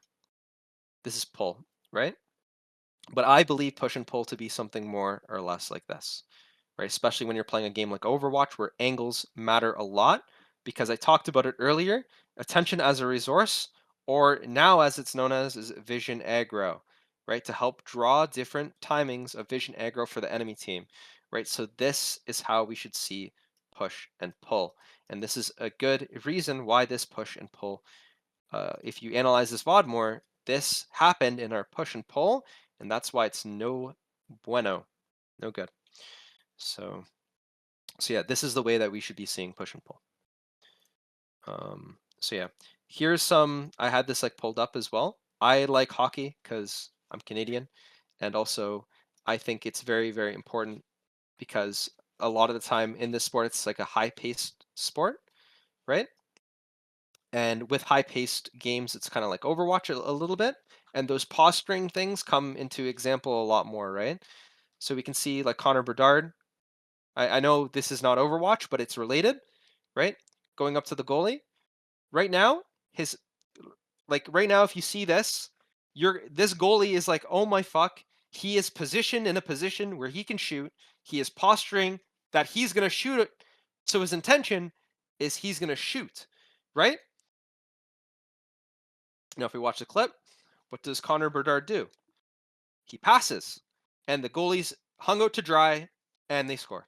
Right, so it's like deceiving with, with posturing, and at the highest level of play of Overwatch, this still comes into play. Is like how you make, if you're playing into like a diva with pulse bomb, etc., you can be deceive with your posturing to throw them off to do things differently. Like maybe waste her defense matrix because she's very scared you're going to throw your pulse because how you're playing, right? Because maybe you're in their back line, you're not shooting as much.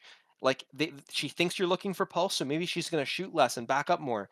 And you can tell your team, they think I'm going to pulse, guys. Push in. The diva's on me with defense matrix. Push, push, push. And now you like your Soj and the rest of the team's pushing, for example, right?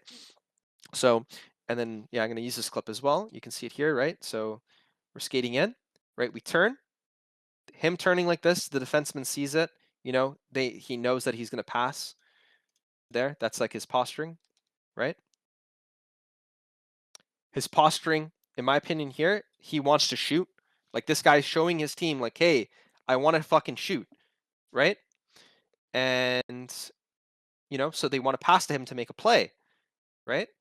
And instead of shooting, he passes, and then the person who receives the pass scores. And the goalie thought he was going to shoot as well because of his posturing, right? So in sports, there's deeper levels of this.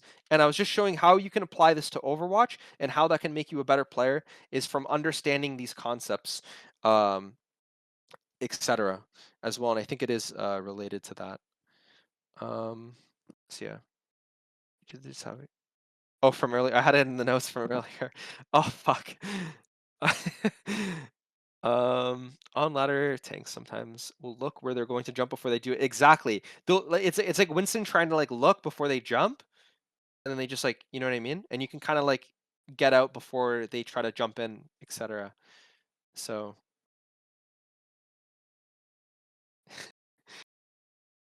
yeah. Um, mm, mm, mm. What else did I have? Push pull, walk ups. I think I talked about that. Posturing versus fuck. I did have it in my notes. God damn it. Coaching philosophy. I didn't talk too much about coaching philosophy. I was just like, let's jump into this because there's so much to talk about. Oh, swing timings versus damage dealt. I kind of touched on is like if you're getting shot at bad time, you can only swing at bad time, and that's bad with your team.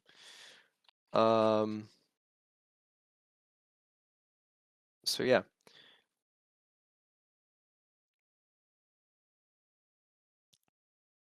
You could also look at the goalkeeper posturing to know if you should actually go through with the pass, faking, or yes, exactly, yes. And it does go like hockey goes very like think about the NHL coaches, etc. Because I did grow up playing hockey. It goes very, very, very in depth and deep. And I think learning from traditional sports coaches and analysis is very important and can be applied to Overwatch, right? in the right settings. Like there's some things you can take and some things obviously don't take. I think from here I'll just if anybody has questions, I think I'll just answer some questions as well if we want to do some more Q&A. I just wanted to touch on to posturing and those sorts of things. Not enough Ryan questions. I can't believe it. But yeah, I think what would be some concrete examples? Okay. Hmm. I will try to use what do I have here? Oh yeah, I had a SimComp sheet I didn't show, but it was basically to talk about like how Symmetras will posture to like TP and those sorts of things. But let me pull up, let me do Liquipedia. Let's go to, just so I can pull up a VOD code for you.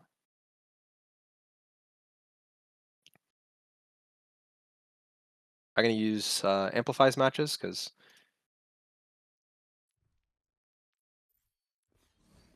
so like I'll give you a good example. So if we watch like Zeb's POV, right? Like you can see that Zeb is looking at the silhouette of the Vendetta. Like this is just like another example because we kind of know that this Vendetta is waiting and postured to like engage, and they just want to like bubble that, for example. And then if you look at Winter, right, we can see that they have rail, and now they want to be swinging off of the engage of it because the intention is to, you know what I mean, eventually like engage with that bubble, etc. Right, so it's like how teams sort of like swing off of each other based on triggers on their posturing. That's like another example of that.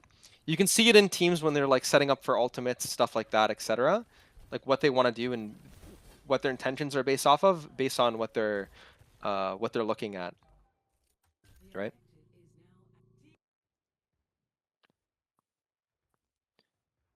So, and it's like coming to your own conclusion with it. It's like, okay, so like Winter is positioned here, right?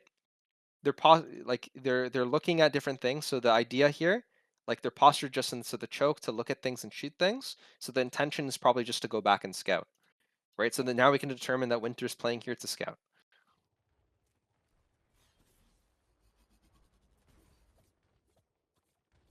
And now we have Lich starting to walk up around the side, right? And now we can determine based on the posturing is that they're trying to play to crash and choke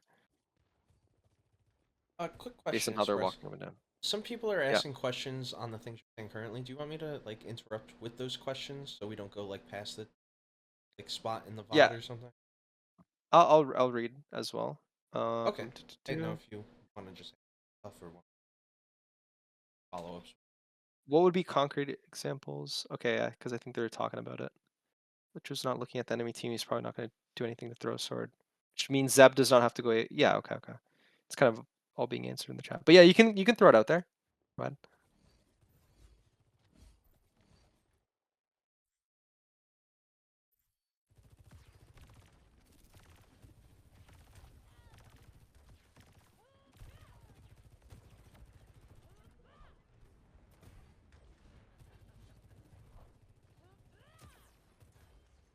Mm-hmm.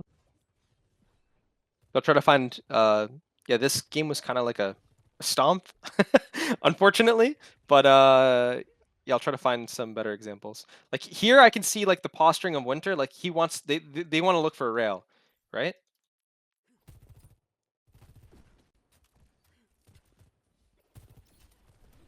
Okay, now looking back at team. Okay, I'm probably just gonna rail and back out, right? See, I'm just gonna rail back out now. I'm gonna scout, right? So it's like kind of telling, like just you can look at like a player and you can kind of tell what they're gonna do before they're gonna do it. And it's like humans have that idea of like based on where people are playing and what's happening and how you read it. That is posturing, basically, is like just looking at something and without there's no ability to describe it and put it in words like sort of like a robot exactly how it happens, but humans are just able to determine based on this and what they've seen before in the past in different scenarios is what they can do.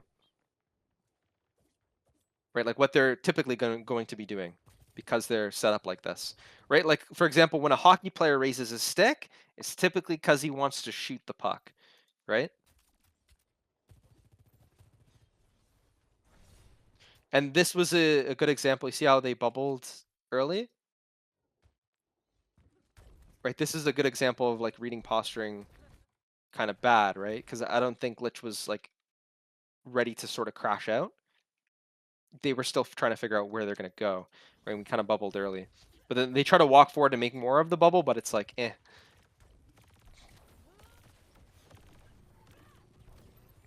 Right, so now if we look at Biz, for example, we can see, you know, Biz is stabling, right? We can see Biz is just stabling, stable, stable. Okay, you know, looking at this high, right? Because they're looking there, they probably want to engage in there with bubble, right? Bubble engage, and then going high. It's the same thing, like you can see like a Winston's kind of like jiggling around here looking at high ground. It probably means that they want to jump on the high ground, right? And that's like their posturing. That's like, you know, they're positioned here, but their posture is to like jump on high ground. If the Winston was positioned here, but the Winston was like looking this way, or if Biz was positioned here but looking this way, that doesn't mean their intention is to go on the high ground, right? Because they're looking in this direction, they might want to just walk around a point, right? So yeah, that's the difference between like positioning and posturing. Best way I can kind of explain it.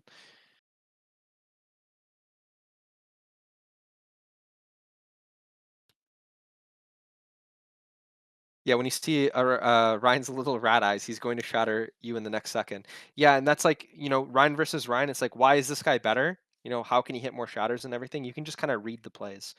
Like as you get better at the game, you can just, it's like a feeling.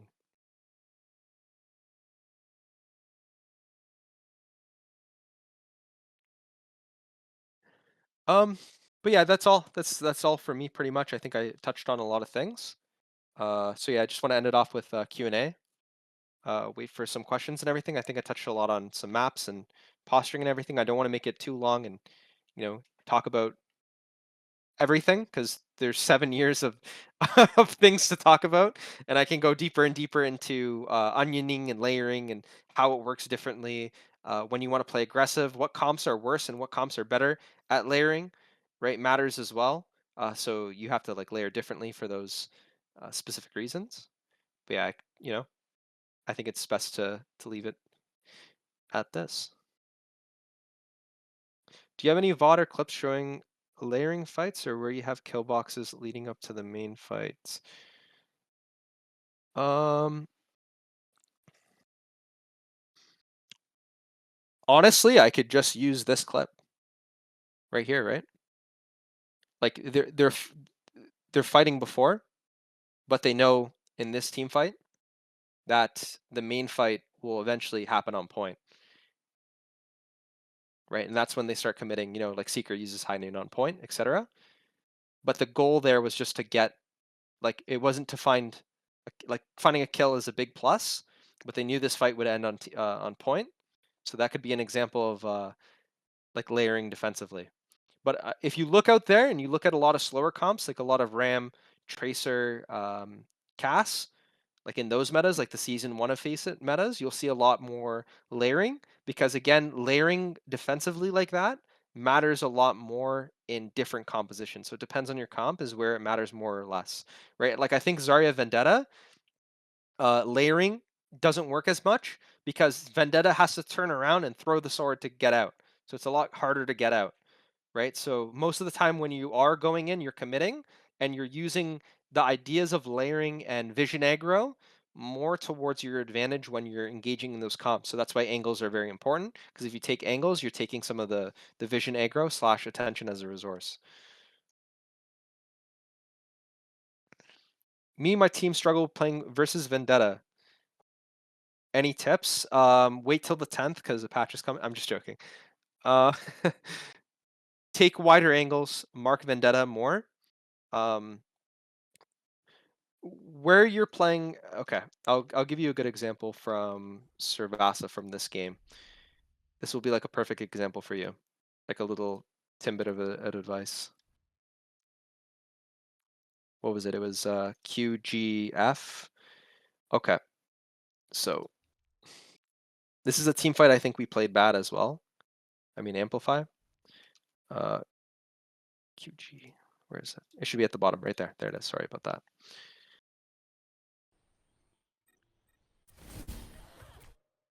It was this point specifically. Okay, when we're playing on Vendetta, right? Because Vendetta wants to close space. That's the goal, right? Typically, they want to be contesting a hit scans. So I think both teams played kind of poorly here. To be honest, like I think, in my opinion, I think Lich should be set up here for like a different reason. Just because, like in this specific scenario, I like it like that. Just because we know, like Vendetta typically when we bubble Ven, they're gonna want to go on like the Soj or something, because then they can force something like they can force like the slide, they can force that. Like they're typically want to, because if they go on like the Zarya, they're gonna get shot from like two angles, and typically the Soj will be playing on the outside angle or the outside lane, quote unquote. Right. So I think on Amplified side, we should have played this completely differently.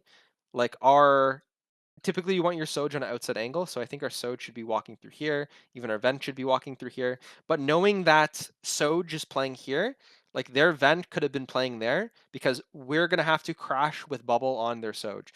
So that's an idea like playing into Vent. Okay, what does Vent do? Like typically they're gonna bubble Vendetta and it's gonna crash on the hit scan. So as a defensive team, right, wherever you place your hit scan, you can then go, okay, that is where their Vendetta has to go or wants to go, right? So you can put your hit scan in different places on the map. That's maybe worse for Vendetta, right? And they can crash out in different spaces, or you can sort of bait them to engage in bad timings as well too. So I think that's like a big tip versus Vendetta is like where you're playing determines where they go. So you can make them end up somewhere, or you can make them work more to end up in a worse spot, right? Just like a bit of advice. And yeah, I don't think as well trying to memorize the game is very good to learning. I think learning's better in concepts as well, just as a general idea. So let me pull up chat.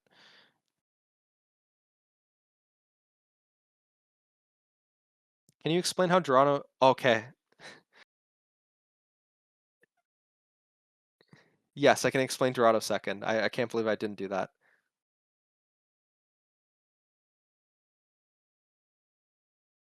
Are the example when to feint aggressive posture when down alts? Is it tactically sound? It would be hard to find you a specific example because I'd have to like look through VODs. I can't remember one off the top of my head. But you want to feint an aggressive posture when you're down alts a lot, in my opinion, right? But it again, depending on comps, if your ultimates are your win condition, because then you can bait out resources and have them engage in different ways and stuff like that, right? I think that's the whole concept of why Seeker was playing like that, and I think that's why it was good as well. But I think the bad thing that happened is that the team's walk up wasn't really good into it as well, because they know, okay, this team is down alts, they're probably gonna, they might push up, we've just died as 5, so we should probably be like engaging from a different space or angle so they can't shoot us on a bad walk up, or at least when we walk up we want to be checking corners and walking up a good side. Dorado seconds is one of the hardest points on the map. Again, depends on your composition, but you want to take control of high grounds. What I like doing, Twisted Minds talks about this as well in their symmetric composition, and it's been around in the game like this for tens and millions of years, since Overwatch was birthed. If you're attacking, I'm assuming you're talking about attacking because attacking feels brutal. This is a very good position for you to be playing in.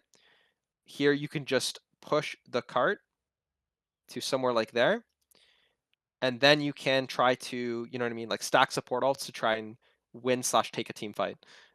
These high grounds are very, very important. So fighting these heights after you get the cart to this position is typically what you want to do on attack. So to get around here, to get under here, you can do throwaway alts like Kitsune, Soj alt, etc. And then you probably want your stronger alts like Beat and Grav, um, for taking these next team fights coming up, right? Because Beat, you can get double speed with double amp, so you're able to close the distance, the space. Um, Yeah, and that's something else that's important that's not touched on a lot is distance matters, right? Like when like back in the day, if you were playing a spam comp, like a Risa Sigma, Zen Baptiste, and like Hanzo Widow, you'd spam, but then that spam with the tanks would eventually turn into a brawl. Like you would get out some resources, like some shield, and then with distance, you want to close the distance so you can take advantage of what you got, right? And that's when your shots will be better than them because now you have cooldowns and resources, etc., to be able to win. Um, so yeah, so this map is hard for a lot of people because they don't understand when to close distance, right? And why distance matters, because distance does matter, and how to do that, And I think you need good swing timings. You need, sometimes good ults depending on what comp you're on. But yeah, but basically play under, push the carts here, then start to develop good positions on the map. If you start playing underneath them, like over here, like this, what I'm drawing in pink is now turns bad if you're playing underneath them. If you're playing like underneath here, this pink is really, really bad for them. So they have to move from it. And then you can sort of they'll try to move around, and then maybe you can try to catch them on their rotation um, when they try to rotate, or maybe they just don't move and you just get a free kill. But most teams will try to move to other positions, and you can, sort of wrap or, maybe leave one person main. So now when they wrap around to this next high ground, people who are main can kind of try to engage somehow on the team. So something like that.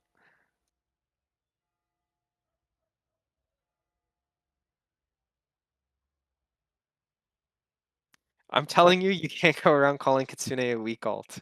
Kitsune, I like throwing away Kitsune because it helps build other ultimates. Uh, it's a strong ult. It's good. Like that's the reason why Kiriko is played. But typically, like in a game, you'll see, 2 beats and you'll see 6 Kitsune.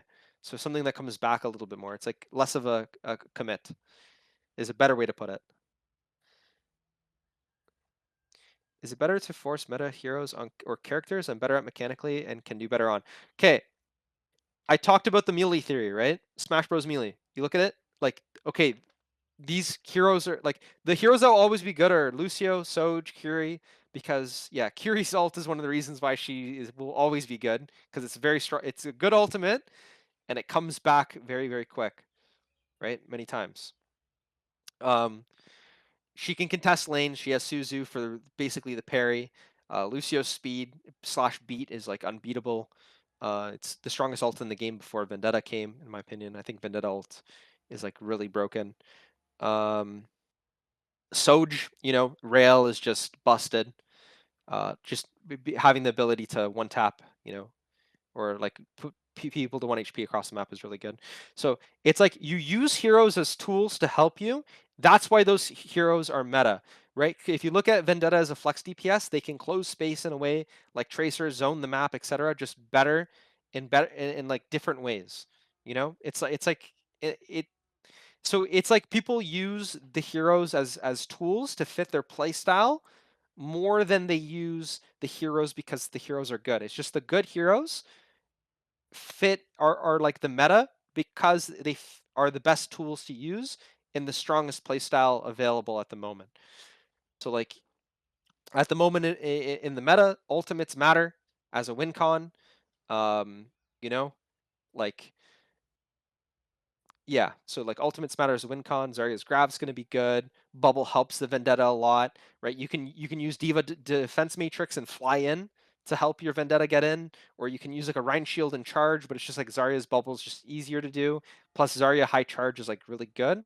So it's like using tools in play styles. So that's like why you should play heroes, not because they're quote unquote meta or like somebody else plays them, etc. Right? Because good example is look at Twisted Minds. They played Symmetra, right? Symmetra wasn't viewed as a very strong hero, you know. She's like in ranked, she's viewed as a troll pick, but with it in a competitive environment, if you're using it to layer really well, force ultimates, peel, etc., then it's a really strong hero. I can't play down there and push the payload if I play Anna. It takes time to rotate um, to the high ground around right. So if you're playing Anna, so like you're playing Anna and you want to play below, is that what you're saying? in chat here. Yeah. So yeah, you're gonna have to have your team, like, because they'll be playing above you. It's harder to rotate, so you're gonna have to have your team shoot out for you to help you rotate through, or maybe even use nade on yourself, etc. So, or maybe you have to hit a sleep on somebody on the high ground, and that's exactly what I'm talking about. Like heroes as tools. You know, if you play Kiriko, you can just TP below them, and you know what I mean. You don't even have to rotate, right? And that's why she's kind of like meta right now. Is because yeah, with Anna you get your pluses and your minuses, but what's plus and minus? But yeah, you have to have your team help you rotate and have good timings to rotate through. That's the only way you can.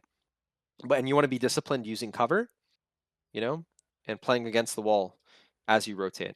Because back in the day, there was a lot more prevalence on this, playing disciplined, you know, taking these corners, hugging these walls, etc., and trying to really hone in your skills to, you know, play under and play good cover, peek at good timings, etc.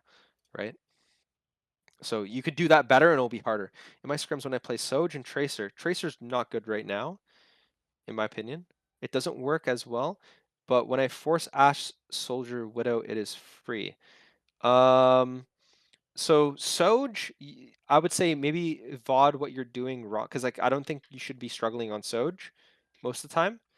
Maybe VOD your gameplay, see like how you're using rail, how you're using your ball, right? Like, are you walking with rail to like take space because you threaten when you're at 100 rail? Are you using your E so then you can you know, make them peak on bad timing, right? Or like force them not to be able to peak you. Are you using your slide too early, right? So I think Soj is a lot harder to play, but she's really good once you master her. Maybe you just understand those heroes like Ashe, Soldier, and Widow better, right? But again, I don't think it's good or bad. If you're better at those heroes, then play those heroes. But I think you should be using scrims to practice, right? They shouldn't be to win. Like you shouldn't be trying, like, of course you want to win scrims, but I don't think you should be playing scrims to win. I think you should be playing them to practice things. Um, should I just go high ground and not put? No. Yeah. You don't need to put your tank can push the payload for you. You shouldn't go down there as Anna and push the payload yourself, right? I was just saying like when I was talking about Dorado, I was talking to like team as general, right? Should you go like when the payload gets there? Eventually, yeah, you're gonna want to break out and go high ground, but you're gonna need a pocket. Like you're gonna want to play below in a safe position where they can't kill you, and you can just like pocket your tank, pushing the payload forward.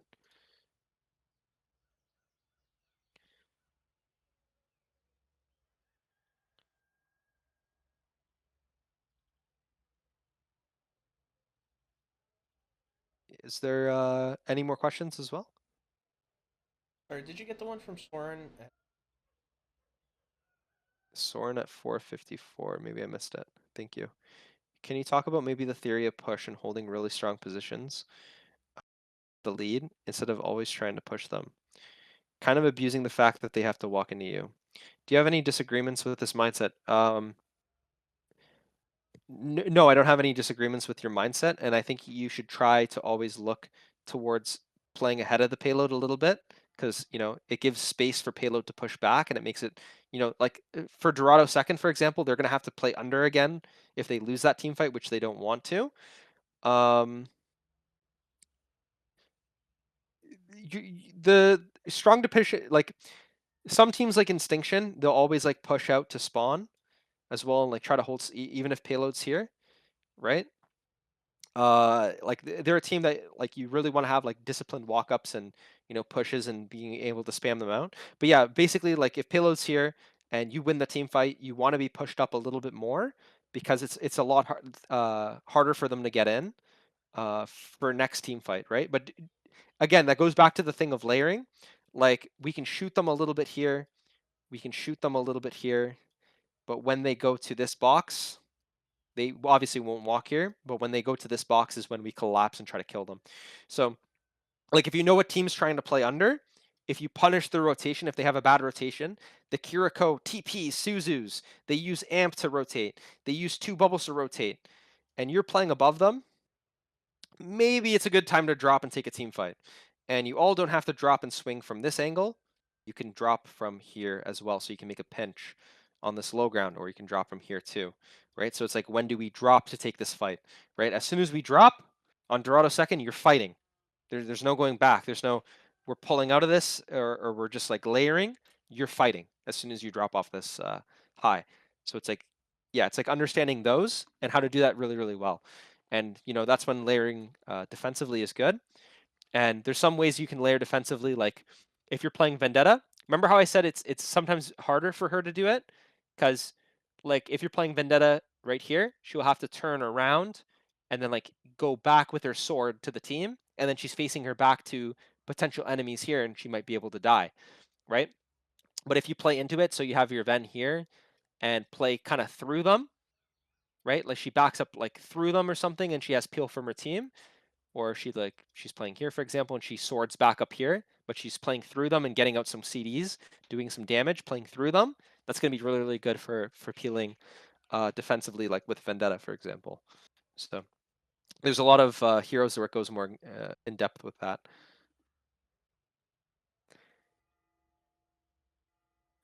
Yes, I think there's a big difference on how EU teams play and NA teams play. I love the EU style better. A lot of South America. So when South America VODs, like to this day, they will not even watch North American scrims. I'm not joking. They will not watch North American teams and scrims. They will not watch them play. A lot of other regions will do the same thing.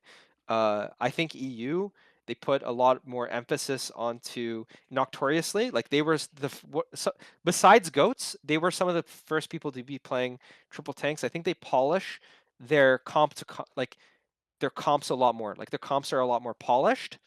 NA has a lot more stuff happening. They have a lot more different heroes, different scenarios. They have a lot of what ifs, right? Like NA will have, like Dirt playing Hog. They'll have Cardi Fan on Doom slash Ball. They'll have a lot of what if, like what if we just pick Ball? What if we just pick Hog here, right? So I think it's a double-edged sword, but I think if you're trying to learn and polish like a specific composition that you believe is strong, I think EU is going to be better for that. I found a big difference, but I don't know if yeah, exactly right. But I think Junkrat is like, or because you'll see those heroes on like NA ranked and stuff like that. Like I think playing versus that on NA, I think it's like a lot better practice in my opinion, because you're getting everything. So you learn concepts in the base of the game a lot better, but it's harder to polish the game in NA, is what I believe at the moment.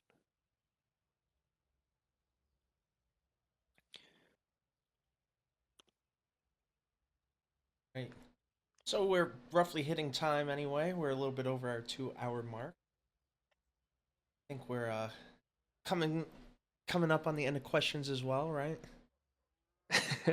Yeah, I think the Super Bowl's starting soon as well, or Yeah. something. Yeah, I know a lot of NA teams aren't scrimming specifically because of that. So, No, Super Bowl Sunday. oh, but either way, thank you so much for your time today. That was great. Everyone pay attention. We'll be having the video put out eventually, in case anyone missed anything, of course. But yeah, I don't know if you have any socials you want to plug, or if you do any sort of private coaching or anything like that. Like, we'll be more than happy to share those links with everyone too. Yeah, the only thing I'd really want to plug is I'm just running for committee for Team Brazil. I had the tweet up here talking like a little bit about it. I'll just send that to you in DMs, I guess. So yeah, it's that. It's just, yeah, I'm running for a committee. I really want the opportunity to.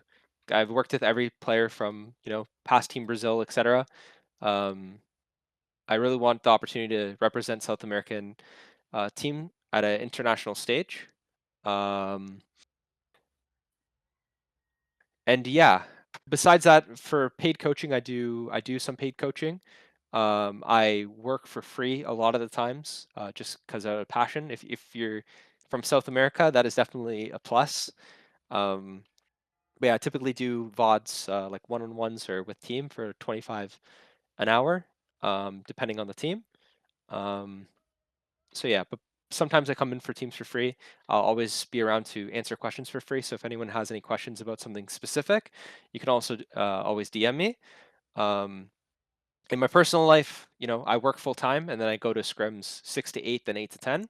So I don't have so much time, but if I have time, and I see the message and I'm doing like a leak test or something at work, I'll make sure to respond.